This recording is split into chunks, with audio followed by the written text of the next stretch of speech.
keep up to date with our latest videos, please hit the button below. Hi there, welcome to this video from racingbetdata.com.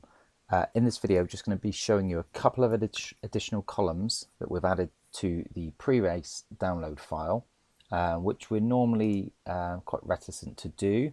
However, we do see the value in these new columns. It's been requested several times, so we have added these in. So I've navigated to the download page.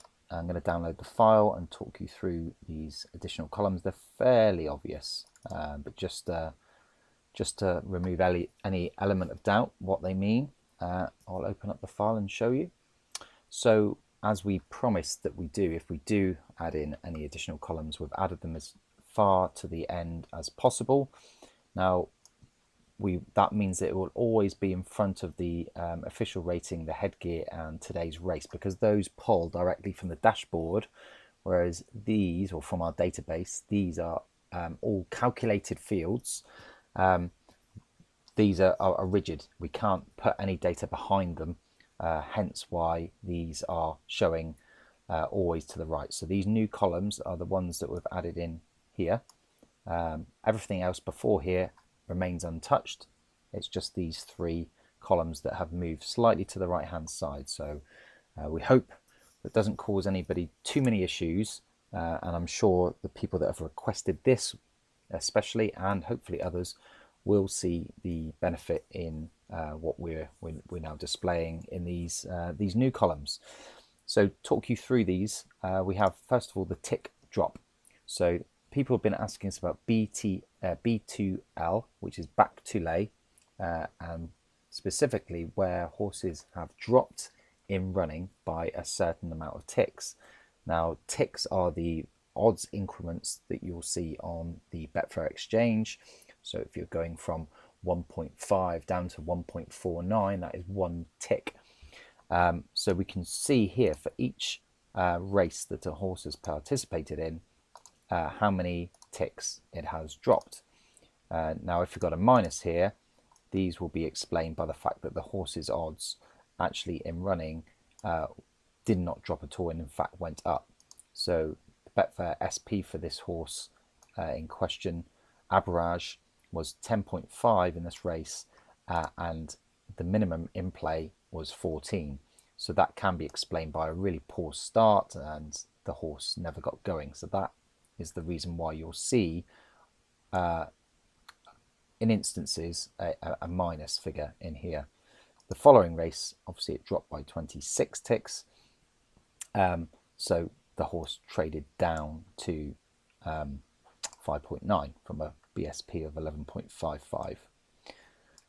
So that explains the tick drop. Now obviously where it's blank, it's the current day's racing, or there were no Betfair markets available for that in very rare instances, but that does happen from time to time with Betfair. That's why there'd be a blank in here, but predominantly these will be fully populated apart from today, the day of the race, because the best Betfair SP isn't known, pre-race download file. Then we have 10 B2L, 25 B2L, 50 B2L. Now these are the figures that we've added in. So this is showing the calculation for a horse that would drop by 10 ticks, 25 ticks, 50 ticks in running. Now remember, the in running values in here are where a horse has traded to a level of at least £100 or currency equivalent.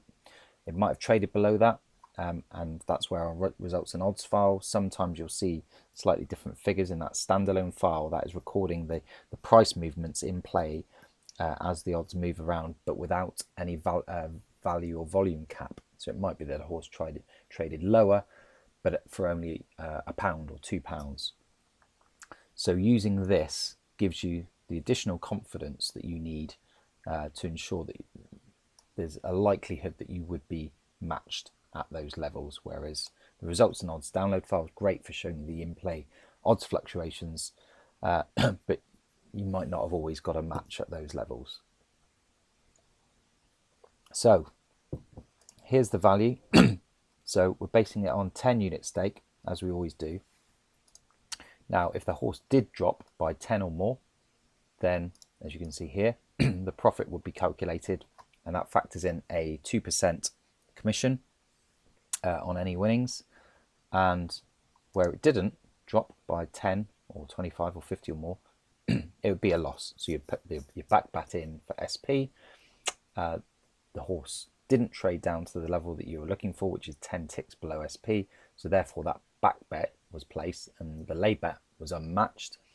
The horse obviously didn't win because the lay bet wasn't matched. It would have, if it would have won, it would have carried on through and matched that lower lay. So you would result in a -10. Where it did match, so this one 13 ticks below the BSP, the profit is calculated based on a flat £10 stake at the BSP, and then your in-play match would be your trade-off. So whatever the outcome of that race, you would have greened up for £7.06. Now the higher the returns in these columns are where the BSP is higher. So you're backing more, so you've got more equity invested and more potential profit. So when you do trade out, you trade out for a higher level, where we've got the lower levels here, £3.36, will be where the BSP is lower, so down to 12. Now obviously there are some limitations, so we have a 10 tick drop, so if a horse BSP is below 1.10, it cannot drop by more than 10 ticks. So in those instances, we also leave a blank calculation in this cell. Same for 25 ticks, 50 ticks, 1.25 and 1.5. And the calculations are the same in these columns here. So this is based on it dropping 25 ticks. You can see it did successfully here. So you return a higher value because the profit is, you're laying at a lower price, the profit is increased. So you can see this horse here, Aberage, in its previous races, it hasn't once dropped by 50 ticks. In fact, the highest it's dropped by was 34. These next three columns are the cumulative amounts. So you can see here where we have the blanks, this is today's. Now this shows if you had backed 10 unit stake on a 10 tick drop, every race in its past, you would be at a negative of £31.44. If you backed all of the races to drop back to lay 25 ticks below, a loss of 90, and none of the 13 previous races this horse has dropped by 50 ticks or more, so you would be £130 down on that stake. This might display slightly differently, it's just the way that the formats are set on this version of Excel that I'm running, where we've got the brackets. You might not see the brackets, doesn't matter, the red and the black indicate the profit or loss on those cells. So how we can use it? Well, we can put a filter on here and we can look for horses running today, and let's go to this right column, and then we can look at the higher values and we can put a filter on. So if we want to say greater than or equal to 20, this will bring up a list of all horses that are currently have a cumulative profit of £20 or more from their previous races. So they have traded significantly lower than, or 10 ticks or significantly lower in running. Then we've also got the 25 tick and the 50 tick mark as well on here, so you can put your filters on accordingly. So this might be a quick and easy guide to see which horses running today are suitable for back to lay contention. However, there is one thing to consider, or more than one thing, but there's one factor that you need to consider, and that is the horse's previous races. So let's look at the highest one here, which is the horse down the bottom. Time to bite. So we're going to take off the filter on date.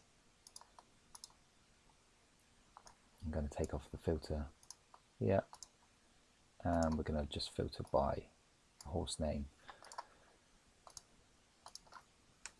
Time to bite, so we can have a quick look at this horse's history, so significant number of races in there.